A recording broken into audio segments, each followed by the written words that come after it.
freak, party all night. Come back, girl, what's up? Oh, oh, oh. Don't you want me like I want you, baby? Don't you need me like I need you now? Sleep tomorrow, but tonight go crazy. All you gotta do is just meet me at the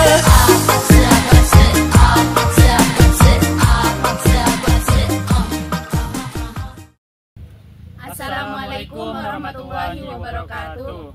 Hai teman-teman, perkenalkan kami dari kelompok 10 mata kuliah Media dan Sumber Pembelajaran dari STKIP PGRI Sumeneb. Saya Siti Areni, saya Fitria Nurul Aulia, saya Susilo Bambang Yudiono akan menjelaskan mengenai terumbu karang yang berlokasi di Pantai Matahari, Lobuk, Bluto. Baik, di sini saya akan menjelaskan tentang pengertian terumbu karang.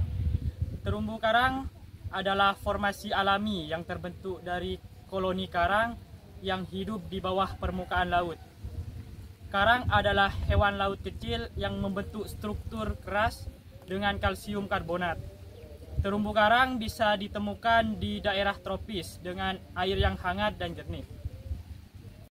Baik, fungsi terumbu karang itu sendiri adalah tempat tinggal bagi banyak biota laut.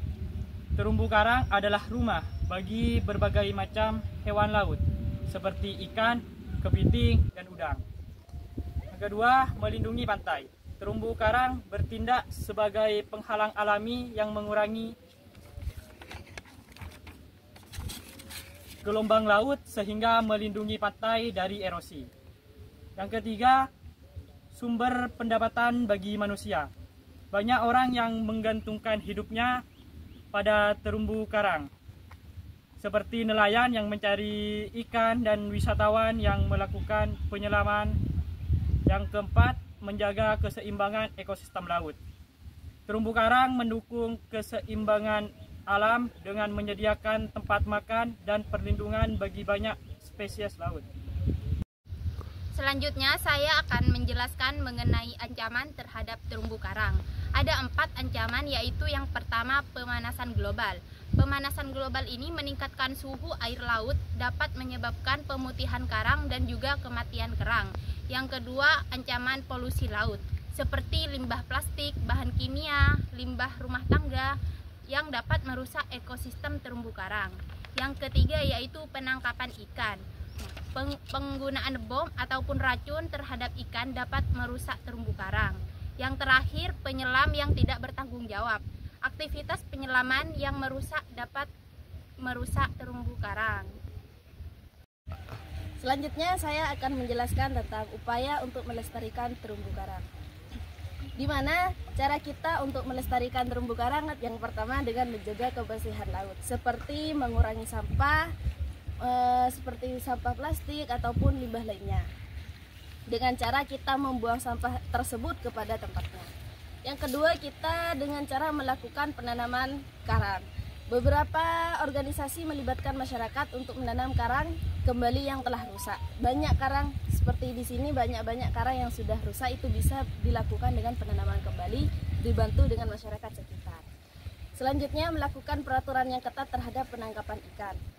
Seperti yang sudah dijelaskan Mbak Reni tadi, melakukan penangkapan ikan yang baik, tidak dengan cara mengebom ataupun meracun ikan, itu karena juga akan berdampak kepada terumbu karang. Yang terakhir, mengedukasi masyarakat dengan meningkatkan kesadaran masyarakat mengenai pentingnya pelindungan terumbu karang. Baik teman-teman, materi yang terakhir adalah manfaat mempelajari tentang terumbu karang bagi anak sekolah dasar, antara lain yang pertama itu meningkatkan pemahaman tentang alam dan ekosistem. Di mana materi ini tadi sudah dijelaskan oleh Mas Yudi tentang apa itu terumbu karang dan sebagainya. Juga Mbak Reni juga sudah menjelaskan tadi di materi di awal, yaitu dengan mempelajari terumbu karang, anak-anak akan lebih memahami pentingnya ekosistem dalam kehidupan sehari-hari. Yang kedua, dengan cara menumbuhkan rasa cinta alam, di mana anak-anak akan belajar untuk lebih mencintai alam dan lingkungan mereka. Seperti kita itu mencontohkan untuk mencintai alam dengan tidak membuang sampah sembarangan, tidak merusak ekosistem alam, terutama di lautan, memancing dengan cara yang tepat dan merawat terumbu karang tersebut. Yang ketiga, pendidikan lingkungan yang berkelanjutan. Mempelajari terumbu karang yang membantu anak-anak memahami isu-isu lingkungan global seperti pemanasan global, posisi, dan pentingnya keberagaman hayati. Yang keempat, mengajarkan tanggung jawab sosial. Yang dimana di sini itu bermaksud seperti yang sudah saya jelaskan yang nomor 2 tadi, seperti tidak membuang sampah kepada tidak membuang sampah sembarangan, membuang sampah kepada tempatnya, dan menjaga lingkungan alam.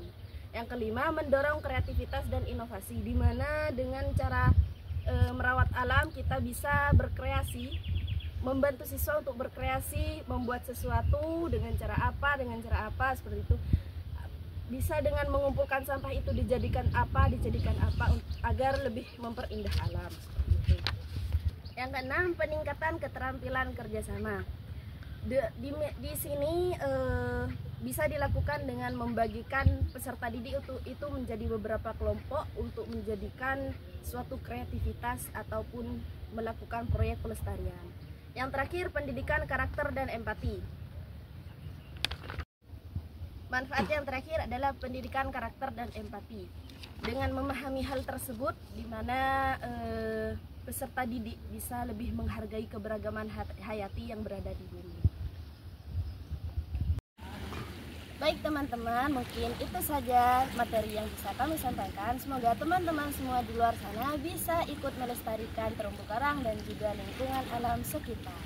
Mungkin hanya itu yang dapat kami sampaikan. Akhirnya, Assalamualaikum warahmatullahi wabarakatuh.